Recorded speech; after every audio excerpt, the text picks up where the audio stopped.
Hello students, आज हम लोग सभी एक बार फिर से सीटेट के बैच में पधार रहे हैं और आप सभी का निराला द विजन यूट्यूब चैनल में सबका स्वागत है।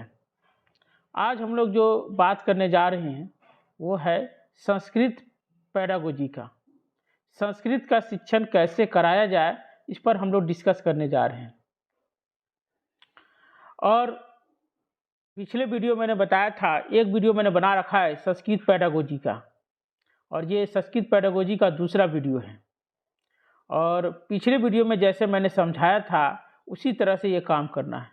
जो संस्कृत की जो पेडागोजी है, ठीक है जी, इसमें जो सवाल आते हैं वो चाइल्ड साइकोलॉजी एंड पेडागोजी से 15 में से लगभग आपको 12 क्वेश्चन जो होते हैं वो चाइल्ड साइकोलॉजी एंड पेडागोजी से सवाल आते हैं। क्या आते हैं? चाइल्ड साइकोलॉजी एंड पेडागोजी से सवाल आते हैं, लगभग 15 क्वेश्चन। ठीक है जी, चाइल्ड साइकोलॉजी एंड पेडागोजी से 12 क्वेश्चन आते हैं। 10 से 12 क्वेश्चन पक्का आते हैं इससे, 10 से 12 क्वेश्चन। वही 3 से 4 क्वेश्चन ऐसे होते हैं जो संस्कृत बेस्ड होता है, जैसे व्याकरण से जुड़ा हुआ रहता है, ये सब पूछता है। चाहे संस्कृत भाषा से जुड़ा हुआ सवाल रहता है। अगर आपने चाइल्ड साइकोलॉजी का, पेडागोजी का सवाल सोल्व कर लिया होगा, हिंदी का सोल्व कर लिया होगा, ईवीएस का सोल्व कर लिया होगा, मैथ का सोल्व कर लिया होगा, साइंस का सोल्व कर लिया होगा, सोशल साइंस का सोल्व कर लिया होगा, उसी अवधारणा के आधार पर संस्कृत की पेडागोजी काम करती है। मैं आपको बताऊंगा कि कैसे काम करती है, ज़रा उसको देखिएगा आप गौर से ये, और आप ये देखिएगा कि संस्कृत की पेडागोजी किस तरह से काम करती है। इसको देखने का प्रयास करेंगे हम लोग। ठीक है जी, चलिए एक एक क्वेश्चन में पहला क्वेश्चन हम लोग पढ़ते हैं। प्रत्येक भाषा प्रत्येकम भाषाया एकम स्वीकृतम व्याकरण अस्ति तथा च प्रत्येकम भाषा अस्ति। ये कि प्रत्येकम माने क्या? प्रत्येक, भाषाया माने भाषा, एकम माने एक, स्वीकार्य होना चाहिए, व्याकरणम माने व्याकरण, अस्ति माने है, चाहे प्रत्येक भाषा अस्ति। अरे प्रत्येक भाषा का एक क्या होता है? एक व्याकरण होता है। प्रत्येक भाषा का एक व्याकरण होता है। तो कह रहा है कि ये जो प्रत्येक भाषा जो होता है वो क्या होता है? इसका आंसर होगा नियमबद्ध व्यवस्था। लिख लीजिएगा आप लोग सभी लोग कि भाषा एक नियमबद्ध व्यवस्था है। ये हिंदी की पेडागोजी में और साइकोलॉजी में दोनों में आ चुका है, और ये संस्कृत में भी पूछ रहा है। मैंने आपको बताया था जो पेडागोजी का सवाल है वो कोई किसी भी सेक्शन में पूछ सकता है। हिंदी को संस्कृत में बना दिया, हिंदी को इंग्लिश में भी बना दिया। इंग्लिश की पेडागोजी देखेंगे, इसी बेस पर है। इंग्लिश की भी पेडागोजी का एक क्लास लेंगे आपका, ठीक है। तो भाषा एक नियमबद्ध व्यवस्था, इसका क्या मतलब होता है? प्रत्येक भाषा का अपना व्याकरण होता है, अपना एक सिस्टम होता है, अपना एक संरचना होता है, एक स्ट्रक्चर होता है, उसके आधार पर काम करती है। यानी प्रत्येक भाषा क्या है? एक नियमबद्ध व्यवस्था। ये याद लिख लीजिएगा लाइन, क्योंकि ये परीक्षा में बार बार यही सवाल आता है। ठीक है जी, और ये लाइन जहाँ भी लिखा रहे, देखो नियमबद्धता। अब जो लोग पहली बार पढ़ रहे हैं वो तो गलत हो जाएगा उनका, लेकिन जो लोग पढ़े हुए हैं, जो समझे हुए हैं, हमसे समझे हुए हैं, ये वाला सही है, बाकी सब गलत है। कोई पढ़ने की जरूरत है। देखिएगा हिंदी की पेडागोजी में भी यही मिलेगा आपको। ठीक है जी, और आपको समझना है चीज को। ठीक है जी, चलिए अगले वीडियो की ओर बढ़ते हम लोग और देखते हैं। अगला क्वेश्चन है कि एक प्रभावकारी भाषा शिक्षक। एक माने एक, एक माने क्या होगा? एक। प्रभावकारी माने प्रभावशाली, भाषा शिक्षक माने भाषा का शिक्षक। एक प्रभावशाली भाषा का शिक्षक क्या है?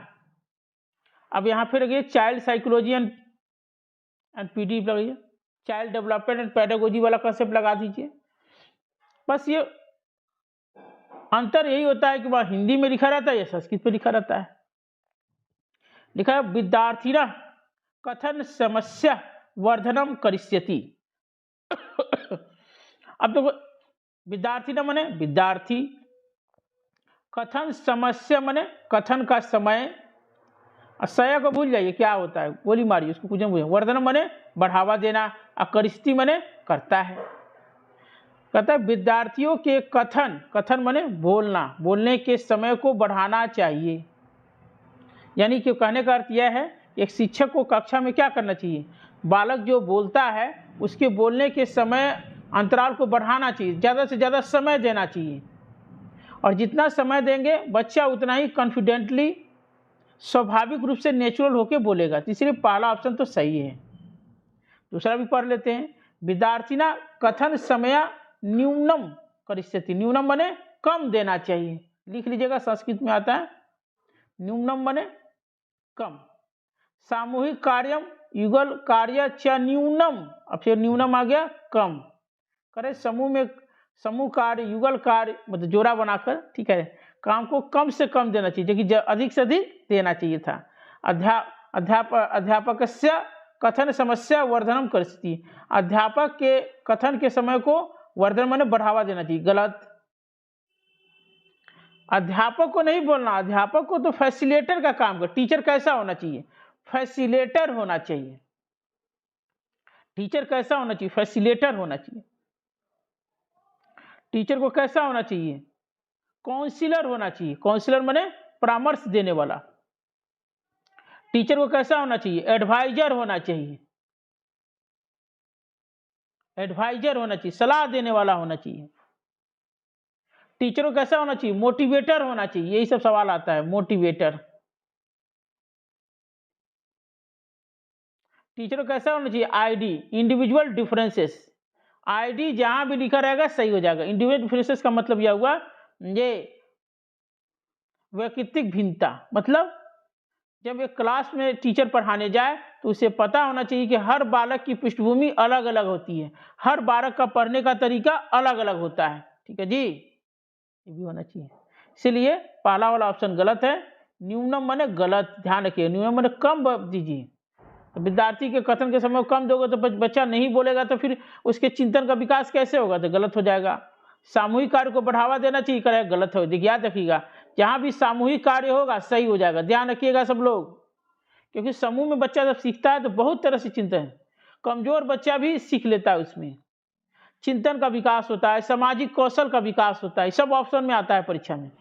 और कई बार पूछा है ग्रुप टीचिंग का क्या मतलब होता है, जो मैं बोल रहा हूँ वही चीज होता है उसमें, वही ऑप्शन में देता है। ये भी सही है, ठीक है जी। चलिए अगला क्वेश्चन पढ़ते हैं हम लोग।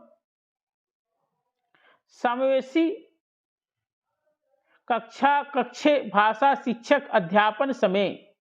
अब दिया कि समावेशी कक्षा जो होता है उसमें भाषा समावेशी समझ जाते हैं इंक्लूसिव एजुकेशन। इंक्लूसिव एजुकेशन क्या होता है, जहां ऐसा क्लासरूम जहां पर गिफ्टेड बच्चा भी पढ़ रहा है, जहां पर एवरेज बच्चा भी पढ़ रहा है, और जहां पर पिछड़ा बच्चा भी पढ़ रहा है।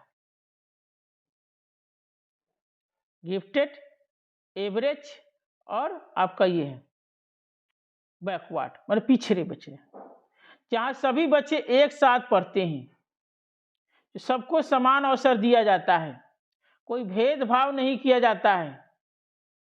पिछड़े बालक के लिए कोई अलग से स्कूल नहीं होता है, अलग से टीचर नहीं होता है, ठीक है जी, अलग से पाठ्यक्रम नहीं होता है, बल्कि सबको एक ही साथ पढ़ाता है, और टीचर भी इंक्लूसिव होता है। अब मैंने ये सब चीज बता दिया, अब देखिए आपको तरीका बता रहे, अब देखिए सवाल कैसे सोल्व होता है। करे कि भिन्नया अधिगम शैली उपयोगम कृत्वा तेषाम अधिगम प्रक्रिया सहयोग कुर्यात्। भिन्नया माने भिन्न भिन्न, भिन्न भिन्न माने अलग अलग, देखिए तो हिंदी में लिखते हैं आप भिन्न भिन्न लिखते हैं, वही लिखा हुआ है। अधिगम शैली माने अधिगम शैली, उपयोगम माने उपयोग करता है, अधिगम प्रक्रिया में सहयोग करता है। अगर अलग अलग अधिगम शैली का उपयोग करेंगे तो क्या होगा, अधिगम की प्रक्रिया में सहयोग पहुंचाएगा। अंडरस्टैंड ये। तो भाई एक क्लासरूम में अलग अलग पृष्ठभूमि के बच्चे होते हैं, तो फिर उन सबके बारे में सोचना पड़ेगा, सबके पृष्ठभूमि के बारे में सोचना पड़ेगा। इसलिए लर्निंग स्टाइल क्या होगा, अलग अलग ढंग से पढ़ाना पड़ेगा, तब कि सबको फायदा हो सके। तो पहला तो ऑप्शन सही लग रहा है। दूसरा पढ़ते हैं। तई स व्यवहारम कर्तुम विशिष्ट शिक्षाविदा नियुक्ति प्रचार्य निवेदनम कुर्यात्। देखिए पढ़ लीजिए, तसा व्यवहार कर्तुम विशिष्ट शिक्षाविद, मतलब विशिष्ट माने अलग से कोई शिक्षाविद नियुक्त कीजिए, नियुक्त कीजिए, प्रचार के परिवार, इसके लिए प्रचार से निवेदन करिए, प्रचार निवेदनम कुर्यात्, अपने में से लगाना है। हम ये नहीं कि एग्जैक्ट अर्थ लगाना है, भाव पकड़ लेना है। और मैंने अभी थोड़ा देर पहले बताया था कि समावेशी कक्षा में कोई भी अलग से काम नहीं करना है। यहाँ करें कि विशिष्ट शिक्षाविदा नियुक्तम, अलग से एक शिक्षाविद नियुक्त कीजिए, यही गलत हो जाएगा। अब जो समावेशी शिक्षा का मतलब क्या है? सबका साथ, सबका विकास, सबका प्रयास, सबका विश्वास। आपको ये भाजपा का ये स्लोगन है, भाजपा का स्लोगन नहीं है, ये समावेशी शिक्षा का स्लोगन है। सबका साथ, सबका विकास, सबका प्रयास, सबका विश्वास, यही है समावेशी शिक्षा। मतलब एक क्लासरूम में जो पढ़ने वाले जो बच्चे हैं, जो किसी भी पृष्ठभूमि का बच्चा हो, चाहे वो गिफ्टेड हो, चाहे एवरेज हो, चाहे कोई भी हो, सबको एक साथ पढ़ाना है। ठीक है जी, न कि अलग से कोई टीचर देना है, चाहे अलग से क्लास देना है, चाहे अलग से पाठ्यक्रम नहीं होना चाहिए। तीसरा दिया है, विद्यालय तेषाम पठ होरा शांत्या समाप्त चयितु सुनिश्चित, मतलब क्लास में शांति जो है, जो हो रहा है, ये उसको समाप्ति पर सुनिश्चित करना चाहिए, शांति स्थापित करना। ये भी गलत है, ये तो ऑप्शन होगा ही नहीं। दुर्बल छात्रा स्वयं प्रतिभावता छात्रा निर्देशी, दुर्बल जो छात्र है उसकी स्थिति में ध्यान दीजिए। नहीं, पहला वाला ऑप्शन सही है। मतलब समावेशी शिक्षा का मतलब यह होता है कि एक क्लास में जो पढ़ने वाले जो बच्चे हैं, ठीक है जी, उन सबकी चूंकि पृष्ठभूमि अलग अलग होती है, तो लर्निंग स्टाइल भी अलग अलग होना चाहिए, इसलिए पहला वाला ऑप्शन आपका सही है, ध्यान रखिएगा। चलिए अगला क्वेश्चन की ओर बढ़ते हैं हम लोग, अगले क्वेश्चन की ओर बढ़ते हैं हम लोग। ठीक है, धारा प्रवाहिता, फ्लुएंसी क्या होता है? जैसे हम भाषा में कहते हैं ना, फ्लुएंसी को बढ़ावा दिया, इससे क्या होगा? अगर धारा प्रवाह को बढ़ावा दिया जाए, ये उसके भाषा में प्रवाह को बढ़ावा, इससे क्या फायदा हो सकता है? कर व्याकरण के नियम को स्पष्ट वर्णन करेगा, नहीं। शुद्ध रूप से वाक्य का उच्चारण करेगा, गलत। दोष मुक्त लेखन करेगा, ये भी नहीं होगा। ये विकास होगा अगर भाषा, अब धारा प्रवाह बोलेंगे तो क्या होगा? संभाषणम, बोलने में, पढ़ने में, लिखने में नहीं, आनंद की अभिव्यक्ति होगी। सही बात है। अगर कोई चीज़ आप धारा प्रवाह बोलते हो, अगर पढ़ने में फ्लुएंसी आ जाती है, लिखने में फ्लुएंसी आ जाएगी, बोलने में फ्लुएंसी आ जाएगी, मतलब हर तरह से विकास होगा आपका। ठीक है जी, तो ये तीसरा वाला ऑप्शन सही है। देखिए अभिव्यक्ति जहाँ ऑप्शन होगा सही हुआ, ध्यान रखना। अभिव्यक्ति माने अपने विचारों को प्रकट करना, और जिस ऑप्शन में लिखा रहेगा विचार को ज्यादा से ज्यादा प्रकट करना, वो ऑप्शन सही है। ठीक है जी, चलिए भविष्यानुमान एकेन उपकौशल रूपेण संबद्ध अस्ति। गोली मारिए संस्कृत को। देखिए भविष्य अनुमान, भविष्य माने प्रिडिक्शन करना, इंग्लिश भी दे देता है, संस्कृत में दिया रहता है, इंग्लिश भी दिया रहता है। ऐसा वर्ड जिसको बच्चों को समझने में दिक्कत है, ये है। तो भविष्य का जो अनुमान करते हैं, किसका उपकौशल है? जाइए कौन सा चीज से? समरी में एक बड़ा सा चीज को छोटा कर देते हैं, समरी हो जाता है। नोट मेकिंग में ये बनाते हैं, वो चीज होता है। प्रारूप न ड्राफ्टिंग करना, कोई चीज लिख रहे हैं उसका ड्राफ्टिंग करना। और यह पढ़ना, इसका आंसर होगा सी। क्यों? जैसे आप कोई चीज पढ़ते हैं, जैसे मैं ये क्वेश्चन पढ़ रहा हूँ, तो आप क्या करते हैं? हम अनुमान लगाते हैं, प्रिडिक्शन करते हैं कि इसका ये अर्थ हो सकता है, इसका ये विचार हो सकता है, इसका ये मीनिंग निकल सकता है। तो ये किस में होता है? किस में हम प्रिडिक्शन करते हैं? तो हम पढ़ने में करते हैं। ये सवाल रिपीट किया हुआ है, ध्यान रखिएगा। सीटेट में कई बार, लगभग हमको लग रहा है 3 से 4 बार ये सवाल आ चुका है परीक्षा में, इसलिए VBI ध्यान रखिए। मैं पढ़ा चुका हूँ, ये ऑफलाइन जब क्लास लेता था दिल्ली में पढ़ाता था मैं, इसके बाद क्वेश्चन में पढ़ा चुका हूँ। ठीक है जी, ये रिपीट सवाल है ये। ठीक है जी, ओके। प्रभावकारी भाषा कक्षाया सर्वाधिक महत्वपूर्ण लक्षणम। प्रभावकारी माने प्रभावशाली जो भाषा की कक्षा है, कौन सा महत्वपूर्ण लक्षण है, जरा बताइए। अनुकरणम जहां भी होगा गलत हो जाएगा, लिख लीजिए सब लोग, ठीक है जी। सनद, टॉली जो भी है, ठीक है, ध्यान रखिएगा, लिख लीजिए। अनुकरण जहां भी होगा गलत हो जाएगा। बच्चों को अनुकरण करके नहीं पढ़ाना चाहिए। अनुकरण का मतलब होता है कॉपी करना। क्या होता है? कॉपी करना। और कॉपी करेंगे तो क्या करेगा? बच्चा चिंतन नहीं करेगा। ये जहां भी रहेगा, संस्कृत में हो चाहे हिंदी में हो चाहे साइकोलॉजी में, वो गलत ही होगा। ये वार्ता विनिमय करोति, वार्ता माने बातचीत करना, ये जहां भी होगा सही हो जाएगा। ध्यान रखिए, जितना बच्चा बातचीत करेगा सही हो जाएगा। दोषान न्यूनी करतुम, मतलब दोष का मतलब गलती को कम से कम करना है, ठीक है। मूल्यांकन करतुम नहीं, ये तीसरा दूसरा वाला सही है। ध्यान, बहुत इंपॉर्टेंट है। दो चीज आपने सीखा कि जहां भी अनुकरण होगा, कॉपी करना होगा, अनुसरण होगा, गलत हो जाएगा। लिख लीजिएगा सब लोग।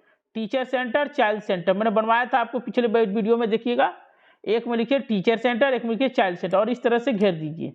और टीचर सेंटर में लिख लीजिए अनुकरण, पहला वर्ड, यानी अनुकरण जहां भी होगा गलत हो जाएगा। और चाइल्ड सेंटर में जहां भी वार्ता होगा सही हो जाएगा। वार्ता माने जितना बातचीत करिएगा बच्चे का चिंतन का विकास उतना ही करेगा। इसलिए इस बात को बार बार सुनिए, ठीक है जी, तो याद हो जाएगा आपको। करे कि पठन से ऊर्ध्वगामी उपागम, ऊर्ध्वगामी का बॉटम मतलब नीचे से ऊपर की ओर, बेटा top down approach. Top down का मतलब होता है ऊपर से नीचे की ओर, और बॉटम का होता है नीचे से ऊपर की ओर। अब ये तो बहुत सिंपल पूछा है, देख लीजिए। सबसे पहले क्या होता है? ध्वनि होता है, एक नंबर। ध्वनि से मिलकर क्या बनेगा? आपको अक्षर बनेगा। ध्वनि मिलेगा तब ना लेटर्स बनेंगे, और लेटर्स से मिलकर क्या बनेगा? वर्ण बनेगा, तीसरा नंबर। और वर्ण मिलकर क्या बनेगा? शब्द बनेगा।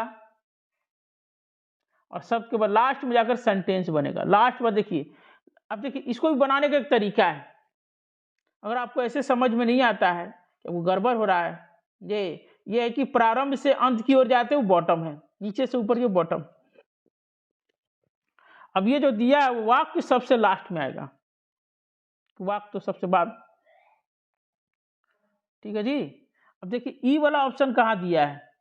पहला, दूसरा और तीसरा। ऐसे सवाल इसका सही होगा दूसरा, ठीक है। नहीं सी है ना, सॉरी, सी वाला ऑप्शन सबसे लास्ट में। सी देखिएगा, दूसरा और चौथा में सी है वाक्य का। देखिए ए हो गया, ए के बाद हो गया ई हो गया, ई के बाद हो गया बी हो गया, बी के बाद ये है। तो समझ गए? मतलब हम लोग जानते हैं कि जो साउंड है, साउंड से क्या बनता है? वर्ण, अक्षर बनता है, लेटर्स बनता है, और लेटर्स से क्या बनता है? वर्ण बनता है, और वर्ण से क्या बन जाता है? शब्द बनता है, और शब्द से क्या बनता है? वाक्य बनता है। क्या हुआ? तो ये वाला तो याद कर लीजिएगा, ये हम पढ़ाते भी थे, याद आया भी है सवाल परीक्षा में, बहुत इंपॉर्टेंट है। भाषा कक्षायाम चित्राणाम विज्ञापनाम प्रयोग विषय। भाषा की कक्षा में हम चित्र और विज्ञापन का प्रयोग करते हैं। देखिए संस्कृत से घबराना नहीं है, जो लोग घबरा रहे हैं उस घबराने की जरूरत नहीं है। बार बार वीडियो को देखिए, इसी वीडियो को 15 क्वेश्चन मैं पिछले वीडियो में करवाया था, 15 क्वेश्चन आज मैं करवा रहा हूँ, ठीक है जी। और 15 मैं कल करवा दूंगा आपको, ठीक है जी। कम से कम 60-70 सवाल तो मैं दे ही दूंगा आपको, 60 या मान लीजिए कि 100 सवाल दे दूंगा आपको प्रैक्टिस के लिए। अब बनाइए, और इससे बाहर आ जाएगा तो कहिएगा। करे कि न समीचीना, मतलब गलत पूछ रहा है। देखिए इतना तेज है सीटेड, गलत नहीं बोल रहा है। करे न समीचीना, समीचीन माने सही और न माने नहीं। करे कि कौन समीचीन नहीं है, मतलब कौन इसमें स्वीकार्य नहीं है, कौन गलत है। इसलिए जब भी सवाल को बनाइए आप पूरा वाक्य को पढ़ लीजिए अच्छे से, ताकि आपको दिक्कत ना हो।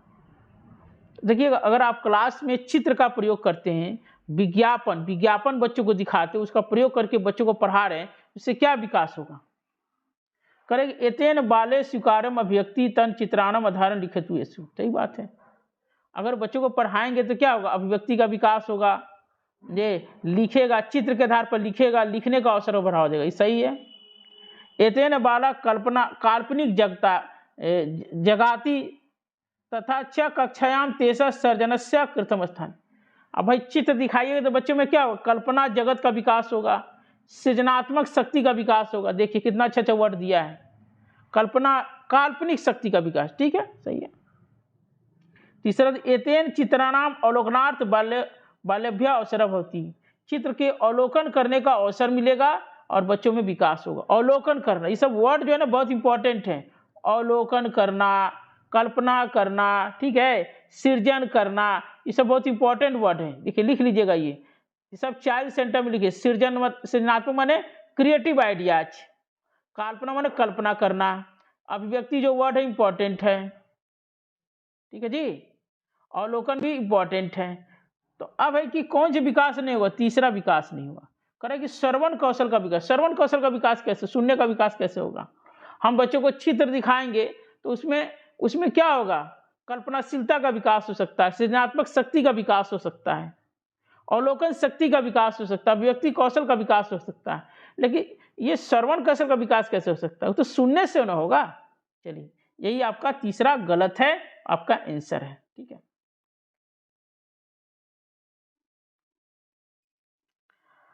क्वेश्चन नंबर अगला देखते हैं। अगला दिया है ये कि भाषाया अधिगमस्य कृते किम न महत्वपूर्ण, कि भाषा के अधिगम में कौन सा महत्वपूर्ण नहीं है, ये सवाल पूछ रहा है आपसे। कौन सा महत्वपूर्ण है, देखिए ध्यान रखिएगा, न दिया है, क्या दे रहा है, न मतलब नहीं। भाषा के अधिगम में आत्मविश्वास का बढ़ोतरी मिलता है, सही है। अधिगम में प्रति प्रवृत्ति, अधिगम को बढ़ावा मिलता है, ये भी सही है। प्रोत्साहन मिलता है, ये भी सही है। अनुवाद नहीं होता है, ये भाषा का अनुवाद नहीं करते। जब भाषा अधिगम कराते बच्चों को तो आत्मविश्वास बढ़ता है, अधिगम हो जाता है तो बच्चे सीखते तो आत्मविश्वास बढ़ता है, अधिगम का विकास होता है, बच्चों में प्रोत्साहन मिलता है, अवसर मिलता है, ये भी सही है। लेकिन अनुवाद क्या, अनुवाद तो होता ही नहीं है। ठीक है, ये गलत है, यही आंसर हो जाएगा आपका, न पूछ रहा है। व्याकरण नियमनानम कंठस्थीकरणम पद्धति केंद्रम अस्ति। करें कि व्याकरण के नियम को हम कंठस्थ करते हैं, कौन सा केंद्र आएगा, ये होगा आंसर व्याकरण अनुवाद पद्धति। जब हम किसी चीज का अनुवाद करते हैं ना, वहां पर हमको व्याकरण रटना पड़ता है कि ऐसे कैसे अनुवाद करना है। ठीक है, व्याकरण का अनुवाद करते हैं तो वहां रटना पड़ता है। लेकिन प्रत्यक्ष विधि में क्या होता है, बच्चों को आमने सामने पढ़ाते हैं, यहाँ कंठस्थ करने की जरूरत नहीं है। साहजिकोपागम मतलब सहज रूप से बच्चों को पढ़ाना, तो वहां व्याकरण रटने की जरूरत नहीं पड़ती है। संरचना उपागम मतलब यह है कंस्ट्रक्टिविज्म, निर्मितवाद। और निर्मितवाद क्या है, बाल केंद्रित विधि है। तो बाल केंद्रित में क्या होता है, बच्चों को बच्चों की क्षमता के अनुसार पढ़ाने का प्रयास करते हैं। लेकिन अब ये होगा आंसर इसका सीधे व्याकरण अनुवाद पद्धति। संरचना उपागम मतलब होता है निर्मितवाद, इसको इंग्लिश बोलते हैं कंस्ट्रक्टिविज्म। ये कई बार सीटेट में भी आता है, बहुत बार आ चुका है। ठीक है जी, ये तीनों वर्ड एक ही है।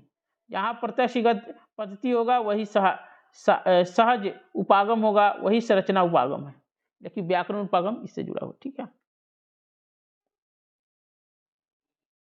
ठीक है जी।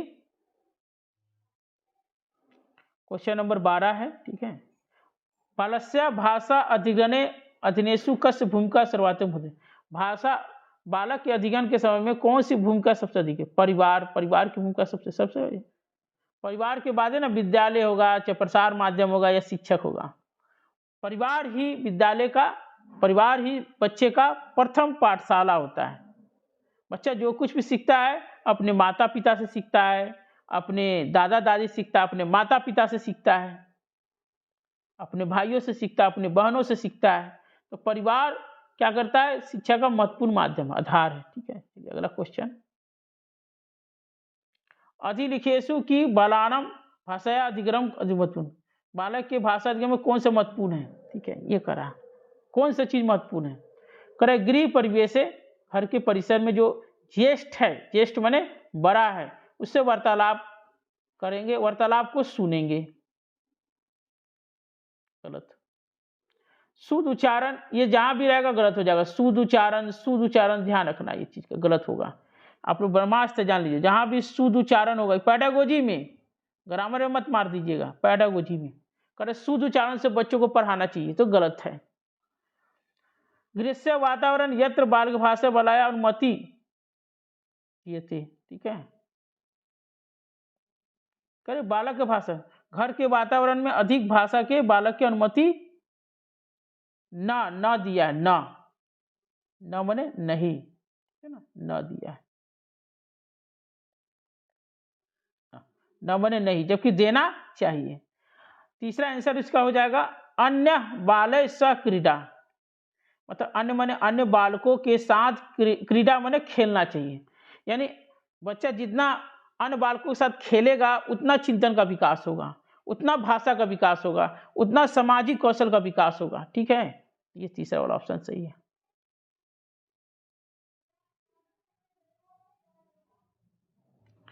करेक्ट। फाइन मोटर स्किल क्या है ये बताइए।